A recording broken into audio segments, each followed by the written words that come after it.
ঈদের রাত মানেই একসময় ছিল উঠানে বসে পরিবারের সবাই মিলে গাছের পাতা বেটে মেহেদি লাগানোর আনন্দ। প্রাকৃতিক সেই মেহেদির রং আর গন্ধে ভরে উঠত পুরো বাড়ি। কিন্তু সময়ের সঙ্গে বদলে গেছে সেই চিত্র। নগর জীবনের ব্যস্ততায় এখন অনেকেই ঝুঁকছেন বাজারের কেমিক্যাল মিশ্রিত মেহেদির দিকে, যা অনেক সময় ডেকে আনছে নানা স্বাস্থ্য ঝুঁকি।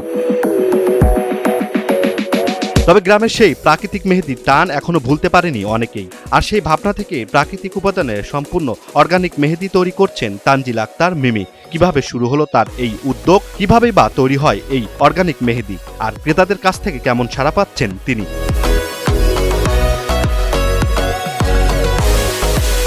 নেক নিয়তে বরকতময় হোক আপনার টাকা। ইউসিবি ইসলামিক ব্যাংকিং একটি পরিপূর্ণ ইসলামিক ব্যাংকিং ব্যবস্থা। 2019 সালে আমাদের এই জার্নিটা মেনলি শুরু হয়। সেই সময়টাতে বাংলাদেশে অর্গানিক মেহেদির এতটা প্রচলন ছিল না, যার কারণে আমাকে বারবার সবাইকে বুঝাইতে হইতো যে কেন মেহেদিটা ব্যবহার করবেন, বা যেহেতু নতুন মেহেদি তাই সবাইকে পরিচিতি পাওয়াতে বা সবার কাছে এটা মানে প্রচার করার ক্ষেত্রে আমাকে অনেক বেশি বাধা পেতে হয়েছে। কারণ অনেকেই ভাবতো যে বাজারে গেলেই আমরা 30 টাকাতে মেহেদি পাচ্ছি, কেন আমরা 130 টাকা দিয়ে এই মেহেদিটা কিনবো। তো যখন দেখে সবাই যে এখানে কোনো কেমিক্যাল নাই, ইভেন বাজার মেহেদি ব্যবহার করলে হাত থেকে একটা আবরণের মতো করে উঠে যায়, এটাতে সেরকম কোনো প্রবলেম হয় না। তারপর থেকে ধীরে ধীরে দেখা যায় এই মেহেদিটা সবাই নেওয়া শুরু করে। তবে আমার ফ্যামিলিক্যালভাবে যে প্রবলেমটা আমি ফেস করেছিলাম, ভার্সিটির লাইফেই তো আমি এটা শুরু করি, তো সবারই একটা আশা থাকে যে পড়ালেখা শেষ করে একটা ভালো জব করবে। কিন্তু যখন তারা দেখলো, আমার ফ্যামিলি মেম্বার বিশেষ করে আমার বাবা মা, যে আমি মেহেদি নিয়ে কাজ করতেছি, তারা আমাকে বারবার বলতো যে এত টাকা পড়ালেখা খরচ করে তুমি যদি এখন এই কাজ করো। আর এটা তো এখন বলতে 2019 সালে আসলে কেউই জানতো না যে মেহেদি নিয়েও আসলে ফিউচারে কিছু করা যেতে পারে। শরিয়া ভিত্তিক আধুনিক ইসলামী ব্যাংকিং। ইউসিবি ইসলামিক ব্যাংকিং একটি পরিপূর্ণ ইসলামিক ব্যাংকিং ব্যবস্থা।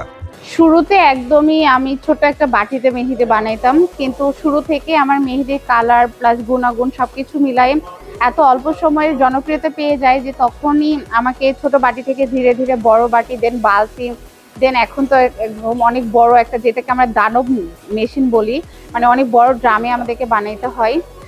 শুরুর দিকে অল্প মেহেদি ছিল, তো যার কারণে আমি নিজেই মেহেদি মেক করতাম, আর আমার হাজবেন্ড হচ্ছে মেহেদিটা ডেলিভারি করতো। তখন দেখা যেত আমাদের কোনো ডেলিভারি ম্যান বা এরকম কোনো কিছু আমরা নিয়েছিলাম না।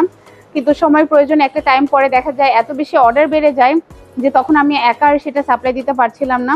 তখন আমাদের যে বাসায় হেল্পিং হ্যান্ড ছিলেন, তো উনি আমাকে বলে যে আপু আমি তাহলে তোমার কাজে একটু হেল্প করি। তখনই মাথায় আসে যে আচ্ছা এটা কেন না আমি এখন এমপ্লয়ি কিছু হায়ার করি, যাতে করে মেহেদিটা খুব ভালোভাবে আমি আরো বেশি পরিসরে আমি সাপ্লাই দিতে পারি।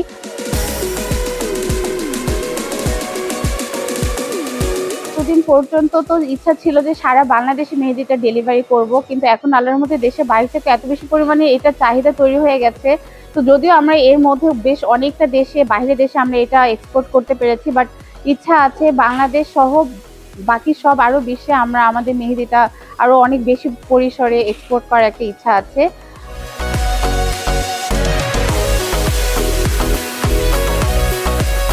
সততা আর কঠোর পরিশ্রম থাকলে যে কোনো সেক্টরে অনেক ভালো করা যায়। তো অবশ্যই যে কোনো বিজনেস বা উদ্যোগের ক্ষেত্রে আপনাকে সততার সাথে কঠোর পরিশ্রমটা করে যেতে হবে, তাহলে ইনশাআল্লাহ সে ভালো করতে পারবে।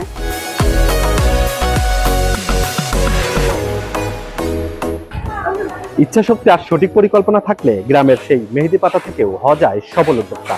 এমন এক উদাহরণ তানজিল আক্তার মিমি। Imran Hossain, NTV online, Dhaka.